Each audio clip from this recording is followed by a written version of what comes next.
Hi weavers, welcome to our channel. ప్రస్తుతం మనతో political analyst అలాగే హైకోర్టు అడ్వకేట్ హనుమత్ ప్రసాద్ గారు ఉన్నారు. వారు హాయ్ సార్, నమస్తే అండి. రీసెంట్గా ట్రంప్ గారు అమెరికా 47వ అధ్యక్షుడిగా ప్రమాణ స్వీకారం చేశారు. ప్రమాణ స్వీకారం చేసిన రోజే ఆయన కొన్ని సంచలనమైన నిర్ణయాలు తీసుకున్నారు. దాంట్లో ఒకటి ఇండియాకి సంబంధించింది ఉంది. బర్త్ రైట్ ఏదైతే అమెరికాలో పుట్టినటువంటి పిల్లలకి తల్లిదండ్రులు ఎన్ఆర్ఐలుగా పోయి ఇండియన్స్ అయినా కూడా అక్కడ పుడితే వాళ్ళకి బర్త్ రైట్ అమెరికన్ సిటిజన్షిప్ వచ్చేది. ఇప్పుడు ఆ బర్త్ రైట్ని రద్దు చేస్తున్నా అనేటువంటి దాని మీద సంతకం చేయడం, అటువంటి డేరింగ్ నిర్ణయం తీసుకోవడం, దీంతో నాట్ ఓన్లీ ఇండియా మిగతా దేశాల నుంచి కూడా చాలా వ్యతిరేకత రావటం. మిగతా దేశాల సంగతి మనకు అనవసరం అనుకుంటే ఇండియా గురించి మాట్లాడుకుంటే ఈ అంశం ఎంతవరకు కరెక్టు, ఇది ఏ విధంగా ఇండియన్స్ మీద ఎఫెక్ట్ చూపించే అవకాశం ఉంది, దీనికి సంబంధించి ఏం చెప్తారు సార్? ఇప్పుడన్నా ఒక ఎగ్జిక్యూటివ్ ఆర్డర్ పాస్ చేశాడు. ఎలక్షన్లో కూడా అది రాగానే దాన్ని బేస్ చేసుకుని క్యాన్వాస్ చేసుకుంటూ వచ్చాడు. అంటే ఇల్లీగల్ గా ఎవరైతే వచ్చారో వాళ్ళని మాత్రమే బయటికి పంపించేస్తాననే కామెంట్ ఎలక్షన్స్ బిఫోర్ చేసింది. ఇప్పుడు ఎలక్షన్స్ బిఫోర్ ఇప్పుడు అమెరికన్స్ లో వాళ్ళ ఉద్దేశం ఏంటంటే అమెరికన్స్ జాబ్స్ అమెరికాలోనే ఉండాలి, అమెరికన్స్కే రావాలి. ఎవరెవరో వచ్చి తీసుకుపోతున్నారు, ఇక్కడ టెస్ట్ చేస్తున్నారు, ఇక్కడ అసాంఘిక కార్యకలాపాలు చేస్తున్నారు. వీళ్ళందరినీ ఇల్లీగల్ ఇమిగ్రెంట్స్ కింద పరిగణించి కేవలం ఏంటంటే చాలా మంది కూడా ఆయన అన్న దాంట్లో రాంగ్ అని నేను అంటలేదు. ఎగ్జిక్యూటివ్ ఆర్డర్ లేదా ఏ దేశమైనా ఫస్ట్ వాళ్ళ దేశ భద్రత, వాళ్ళ దేశ అభివృద్ధి, మిగతా దేశాలు వేరు, అమెరికా వేరు. అమెరికాలో ఒక భూతల స్వర్గం, అక్కడ ఉండిపోవాలన్న ఉద్దేశంతో లీగల్ అవనండి ఇల్లీగల్ అవనండి అక్కడికి వెళ్ళి అక్కడ పిల్లల్ని కందామని వెళ్ళే వాళ్ళే ఉన్నారు. అక్కడ పిల్లల్ని కనీసారనుకోండి జన్మతా పౌరసత్వం వస్తుంది. జన్మతా పౌరసత్వం వచ్చి తల్లిదండ్రులకి పౌరసత్వం లేదు. పౌరసత్వం లేకపోయినా పిల్లడికి పౌరసత్వం ఉంది కాబట్టి వీళ్ళు అక్కడ ఉండిపోతారు. సో ఇలాంటి కారణాల వల్ల అమెరికా జనాభా పెరిగిపోవడం, ఒక డిసిప్లిన్ లేకుండా ఉండడం, రెండోది అమెరికన్స్కి ఉద్యోగాలు లేకపోవడం, ఇటువంటి సమస్యలన్నీ దృష్టిలో పెట్టుకుని ఆయన ఏం చేశారంటే ఒక ఎగ్జిక్యూటివ్ ఆర్డర్ పాస్ చేశాడు. అంటే జన్మతా తల్లిదండ్రులు కానీ అమెరికన్స్ కాకపోతే, అందులో ఏ ఒక్కడు అమెరికన్ కాకపోయినా వాళ్ళకి పుట్టిన పిల్లలకి కూడా అవకాశం లేదు. రెండోది గ్రీన్ కార్డ్ ఒకటి ఉండాలి. ఇప్పుడు వేరే దేశం నుంచి వెళ్ళినా వాడు గ్రీన్ కార్డు సంపాదించుకున్నాడు అనుకోండి, అక్కడ అమ్మాయిని ఏదో పెళ్లి చేసుకుని ఇద్దరికి గ్రీన్ కార్డు ఉంటేనే పుట్టిన పిల్లడికి పౌరసత్వం వస్తుంది, లేకపోతే లేదు. కానీ ఇది ఇండియాని బేస్ చేసుకుని కాదు, అతను ఏ దేశం వాళ్ళకైనా ఇదే వర్తిస్తుంది. కాకపోతే ఏంటంటే అమెరికాలో ఉంటూ ఉద్యోగం చేస్తూ సెటిలర్స్లో ఎక్కువ ఇండియన్సే ఉన్నారు. అదే కదా ప్రాబ్లం. ఇప్పుడు దానివల్ల ఏంటంటే బాగా ఎఫెక్ట్ అయ్యేది ఇండియా. ఇప్పుడు చాలా మంది ఉద్యోగాల నిమిత్తం వెళ్తారు, గ్రీన్ కార్డ్ ఉండదు, H1B వీసా మీద వెళ్తారు, ఆ ఉద్యోగం చేసుకుంటూ అక్కడే కనేస్తారు పిల్లల్ని, అక్కడే ఉండిపోతారు. దీనివల్ల ఏంటంటే ఇప్పుడు ఆ పిల్లకి పౌరసత్వం ఉండదు ఈయన చెప్పిన దాని ప్రకారం. ఇది ఎప్పటి నుంచి నిన్నటి నుంచి కాదు, నేను ఆర్డర్ చేశారంటే 30 days తర్వాత ఇది ఇంప్లిమెంట్ అవుతుంది. అంటే ఫిబ్రవరి నుంచి వచ్చే వాళ్ళకి ఆ దేశంలో పౌరసత్వం ఉండదు. ఇక్కడ ప్రధాన క్వశ్చన్ ఏంటంటే ఇప్పుడు తల్లి ఇండియా, తండ్రి ఏ జపానో జర్మనీ అనుకుందాం, ఇప్పుడు అదే కదా. ఇప్పుడు పిల్లలు పుట్టారు, పుడితే ఇప్పుడు అక్కడ పౌరసత్వం లేదు, ఇప్పుడు అతనికి ఎక్కడ పౌరసత్వం ఉంటుంది? ఇండియాలో అంటే ఇండియాలో పుట్టాడా? పుడితే గవర్నమెంట్ ఇప్పుడు జనాభా లెక్కల్లోకి వచ్చినప్పుడు ఇండియాలో ఎక్కడ పుడితే అక్కడ అతనికి బర్త్ సర్టిఫికేట్ ఇవ్వాలి కదా. బర్త్ సర్టిఫికేటే కదా డేట్ ఆఫ్ బర్త్, అంతే కదా. ఇప్పుడు పిల్లాడు నాకు టెక్సాస్లో పుట్టాడని చెప్పి ఇండియాలోకి ఇస్తే ఇక్కడ టెక్సాస్ అని రాయరు కదా, రాసే విధానం లేదు కదా, ఇక్కడ చట్టాలు మార్చుకోవాలా. అతను అప్పుడు ఏమవుతాడు? రెఫ్యూజీ అవుతాడు, తిరస్కరించబడిన వ్యక్తి అవుతాడు. సో అప్పుడు ఏం చేయాలి? కంపల్సరీ డెలివరీకి ఏ దేశంలో ఆ దేశానికి పోవాల్సిందే, రావాలా. ఇప్పుడు లేకపోతే ఎటు కాకుండా వెళ్ళిపోతాడు, అక్కడ ఉండడానికి కుదరదు అంటారు, అంతేగా పౌరసత్వం ఇవ్వమంటారు. ఇప్పుడు నువ్వు ఎక్కడ పుట్టావు, నీ డేట్ ఆఫ్ బర్త్ ఏంటి, నీ ప్లేస్ ఆఫ్ బర్త్ ఏంటి, ప్రతిదానికి ప్లేస్ రాసుకోవాలి కదా. ఏ సర్టిఫికేట్ అంటే డేట్ ఆఫ్ బర్త్. ఇప్పటి వరకు ఇండియన్స్ ఎవరైనా సరే పెళ్లి చేసుకున్న తర్వాత పిల్లల్ని కనటానికి అమెరికాలోనే పిల్లల్ని కనాలి అనేటువంటిది ఒక టార్గెట్ గా పెట్టుకుని పోతున్నారు. బికాస్ ఆఫ్ అన్ని దేశాలు సిటిజన్షిప్. అన్ని దేశాలు ఇప్పుడు అది కాదు అంటే ఇప్పుడు వీళ్ళు అమెరికాలో ఉద్యోగ రీత్యా వాళ్ళకి ఎటువంటి వీసా ఉంది, జాబ్ వీసా ఉందా, H1B వీసా ఉందా, ఇంకో వీసాతో పోయారా, అక్కడ పని చేసుకుంటుంటే కూడా ఇప్పుడు కంపల్సరీ డెలివరీ కావాలంటే భార్యని కంపల్సరీ ఇండియాకి పంపించాల్సిన పరిస్థితి. అంతే కదా. ఇప్పుడు ఆ పిల్లడు క్షేమం కోరుకోవాలనుకునేటప్పటికి ఇప్పుడు ఆ తర్వాత డెలివరీ అయిన తర్వాత మళ్ళీ వీళ్ళకి మరి వీసా ఇస్తుందా మరి ఆ దేశం? ఇప్పుడు తల్లి అయితే పిల్లల్ని ఇక్కడ వదిలిసిపోలేదు కదా. ఇప్పుడు ఇవన్నీ కాంప్లికేటెడ్. అక్కడ ఉద్యోగాలు చేసి అనుకోండి, మళ్ళీ ట్రంప్ గారు నిన్న ఎప్పుడో ఇంటర్వ్యూ ఇచ్చారు, మా దేశానికి మేధస్ కావాలి, మేధస్సును ఉపయోగించుకుంటాం, ఎక్కడ సమర్థత ఉన్నా కూడా అక్కడ ఉపయోగించుకుంటాం, వాళ్ళకి వీసాలు ఇస్తా ఉన్నారు. అప్పుడు ఇక్కడ పౌరసత్వం పొందాక ఈ పిల్లల్ని వాళ్ళతో తీసుకెళ్ళచ్చు, మాతో డిపెండెంట్గా ఉన్నారని. బట్ పౌరసత్వం మటుకు రాదు. ఎంతకాలం ఉద్యోగం ఉంటుందో అంతకాలం అని. ఇది నిలబడుతుందా లేదా అన్నది తర్వాత సంగతి. కానీ దీన్ని ఒక ఎగ్జిక్యూటివ్ ఆర్డర్ తోటి ఆయన పాస్ చేసాడు. దీనికి రాజ్యాంగ సవరణ చేయాలని అక్కడ నిపుణులు అంటున్నారు. ఇది ఏంటంటే రాజ్యాంగంలో ఐ థింక్ 1866లోనే ఎప్పుడో జరిగింది. ఇప్పుడు సెనేటర్లు చూసుకున్నా కావచ్చు, లేదంటే వాళ్ళ పార్లమెంట్లో చూసుకున్నా కావచ్చు, వీళ్ళకే మెజారిటీ ఎక్కువ ఉంది. వీళ్ళు ఏ బిల్లు పెట్టుకున్నా అది పాస్ అవడం చాలా ఈజీ. దాంతోనే ముందుగానే ఒక ఎగ్జిక్యూటివ్ జీవో ఇచ్చేసాడు, రేపొద్దున పార్లమెంట్లో పెట్టుకుంటారు, అయిపోయాయి. ఇప్పుడు దీనికి చాలా తతంగా ఉంటుంది. పార్లమెంట్లో పెట్టుకున్నంత మటుకు అది రాజ్యాంగ సవరణ చేయాలంటే ఎగువ సభ దిగువ సభలో కూడా ఇక్కడలాగా ఉండదు. అదే ఎగువ సభ దిగువ సభ అనేది సెనేటరీస్ వాళ్ళు, దాంట్లోనూ ట్రంప్ గారికి ఎక్కువ ఆధిక్యం ఉంది, దీంట్లోనూ వీళ్ళకి ఎక్కువ ఆధిక్యం ఉంది. ఇప్పుడు అటువంటిప్పుడు అంత తొందరగా ఎగ్జిక్యూటివ్ ఆర్డర్ ఇవ్వాల్సిన అవసరం ఏముంది? ఇప్పుడు దాని మీద 28 రాష్ట్రాలు, మొత్తం 50 రాష్ట్రాలు ఉన్నాయి. 28 రాష్ట్రాల్లో మెజారిటీ ఏంటంటే డెమోక్రాట్లు ఎక్కడెక్కడైతే ఉన్నారో ఆ ప్రాంతాల్లో 28 రాష్ట్రాల్లో ఆల్రెడీ కోర్టులో కేసు ఫైల్ అయిపోయి, ఈయన నిన్న కాక మొన్న ఇచ్చాడు ఆర్డర్, ప్రమాణ స్వీకారం చేసి అదే రోజు రాత్రికి పడిపోయి కోర్టులో. ఇప్పుడు ఈ కోర్టులో కేసు పడిపోయాక ఇది ఫైనల్గా డెసిషన్ తీసుకున్నది సుప్రీంకోర్టు, అక్కడ ఈ కోర్టులు కావు. ఇది ఈ కోర్టులో కేసు వెలుగుతే లేదనుకో 3-4 సంవత్సరాలు పడుతుంది. దాని మీద స్టే ఇవ్వడం ఏదో జరుగుతుంది, అంత ఈజీ కాదు. సో రాజ్యాంగ సవరణ చేయాలంటే ఇప్పుడు అమెరికా దాని ప్రకారం ఓన్లీ చట్టసభలో ఎగువ సభ దిగువ సభ సెనేటర్స్ చేస్తే సరిపోతుందా? మిగతా రాష్ట్రాలు కూడా చేయాలి కదా ఒక సవరణ చేయాలన్నప్పుడు. ఆ రాష్ట్రాల్లో ఇప్పుడు 28 రాష్ట్రాల్లో డెమోక్రాట్లు ఉన్నారు కాబట్టే కదా అక్కడ వాళ్ళు కోర్టులో కేసు ఫైల్ చేసుకున్నారు. అంటే ఇతనికి ప్రతిపక్షంగా ఉండే రాష్ట్రాల్లో కేసులు ఫైల్ అయ్యాయి, అందులో కూడా 28 ఉన్నాయి కదా. ఆ రాష్ట్రాల మద్దతు కూడా కావాలి కదా, అప్పుడు కదా రాజ్యాంగ సవరణ. అంటే బహుశా అది ఎంత ఈజీగా జరుగుతుంది అనుకోవట్లేదు. అయినప్పటికీ భారతీయులకు కానీ ఇతర దేశస్తులకు కానీ ఇది ఒక ఇబ్బందికరమే.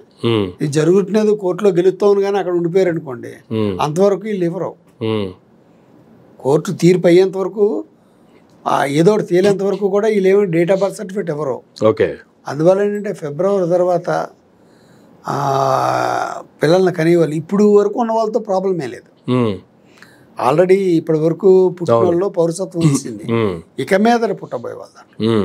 అందులో నిన్న ఏదో స్టేట్ నుంచి ఒక ఆవిడ కోర్టులో ఇస్తుంది, ఆవిడకి డెలివరీ, ఆవిడకి మార్చి 1st వీక్లో అవుతుంది డెలివరీ.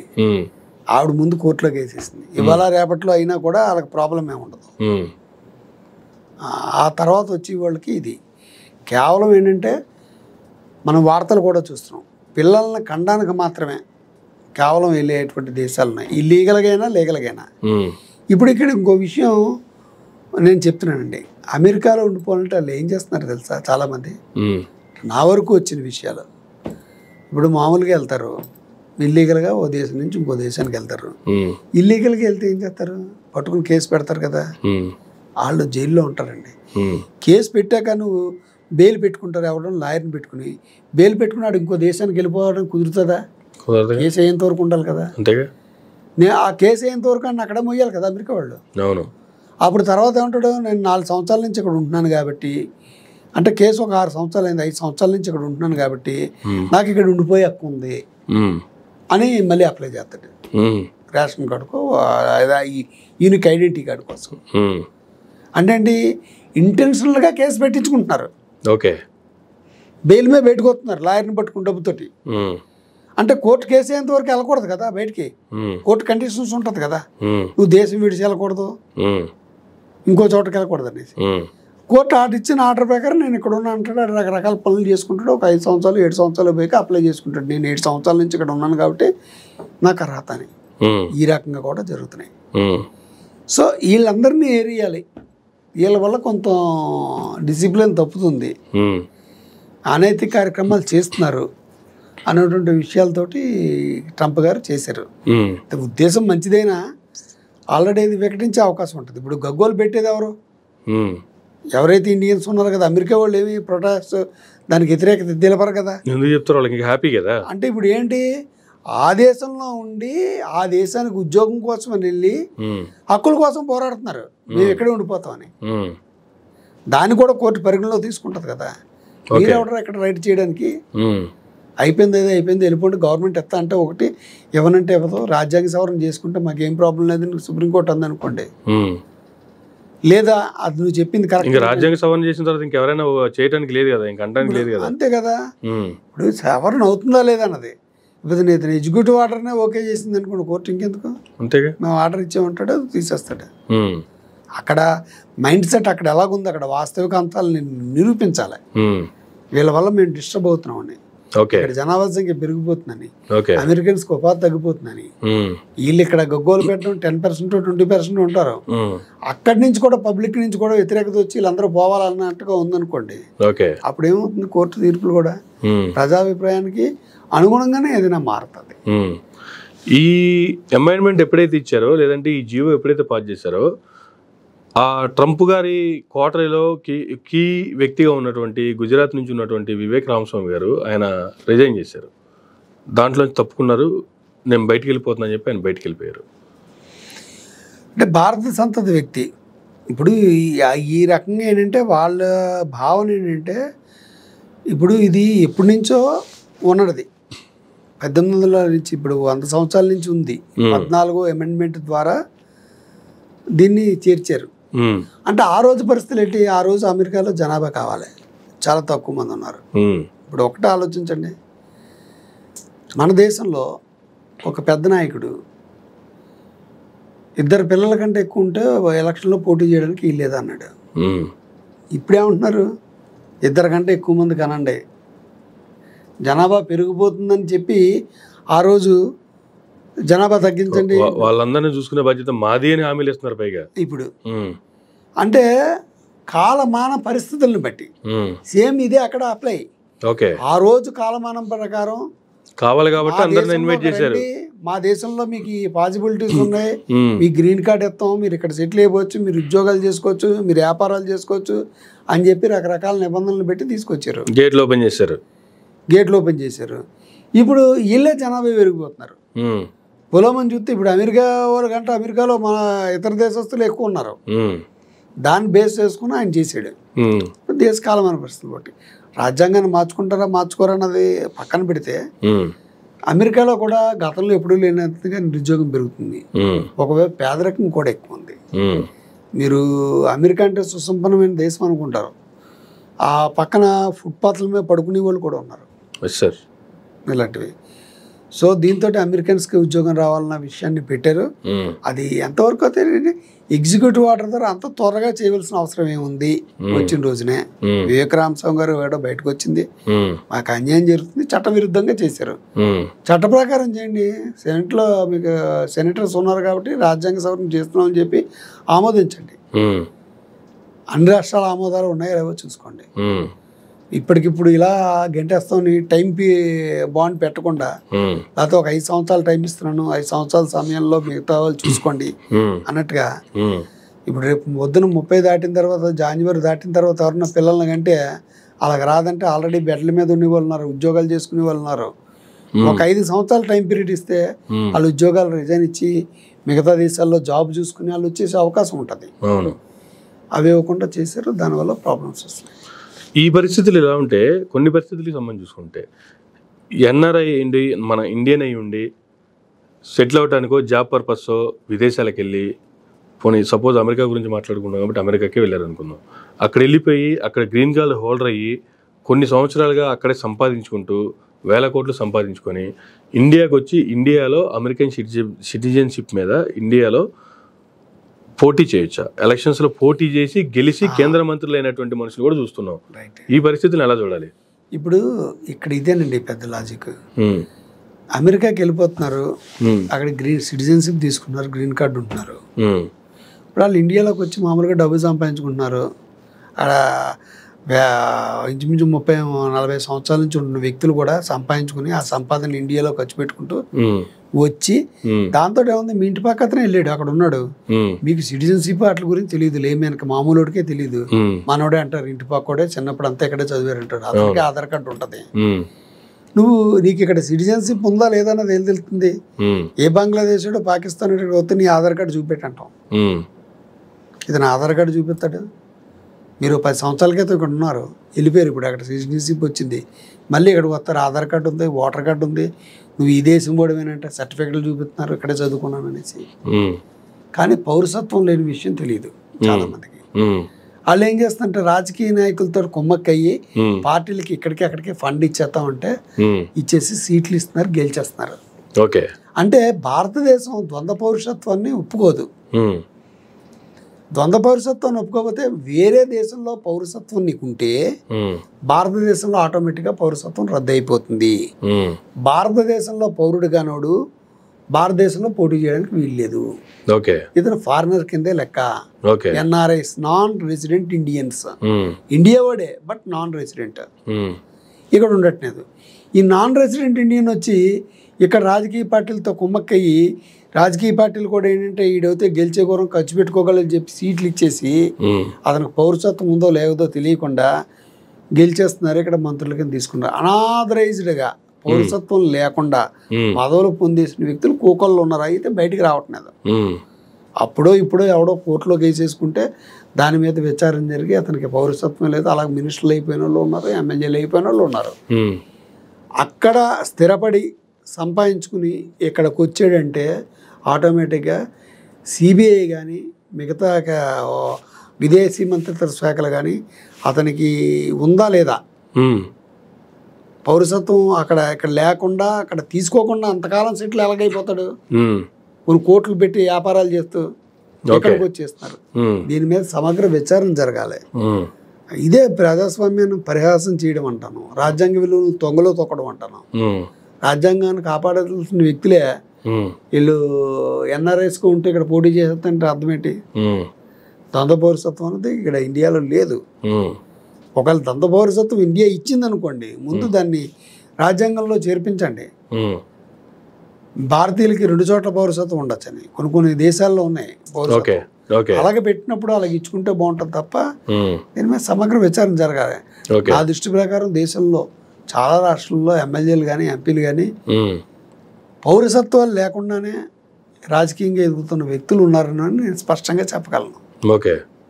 సో ఫైనల్గా మాట్లాడుకుంటే ఇప్పుడు ట్రంప్ గారు తీసుకున్నటువంటి నిర్ణయం ఏదైతే ఉందో దాన్ని వెనక్కి తీసుకునే అవకాశాలు ఏమైనా ఉన్నాయంటారా? లేదు ఒక జలక్ ఇవ్వడానికి మిగతా దేశాలందరికీ ఇష్టానుసారంగా వచ్చి సెటిల్ అయిపోతానంటే కష్టం అనేటువంటి జలక్ ఇవ్వడానికి మాత్రమే ఇటువంటి నిర్ణయం అంటారా? ఎట్లా చూడాలి దీన్ని? అలా అని కాదండి. ఇప్పుడు ఇక్కడ చాలా దేశాల్లో ఇప్పుడు మిగతా దేశాలు వెళ్ళారు అనుకోండి, జర్మనీ కానీ ఇవి కానీ ఇదే పరిస్థితి ఉంటే వాళ్ళు నాన్ రెసిడెంట్ వాళ్ళు అక్కడ పుట్టుకతోటే జన్మత పౌరసత్వం వచ్చిన దేశాలు ఎవరు? ఆ దేశంలో పుట్టిన పౌరసత్వం ఎవరు?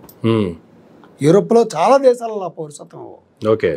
అమెరికా అప్పుడు కాలమాన పరిస్థితుల ప్రకారం ఇచ్చింది, ఇప్పుడు కాలమాన పరిస్థితుల ప్రకారం ఇవ్వకూడదని నిర్ణయం తీసుకున్నారు.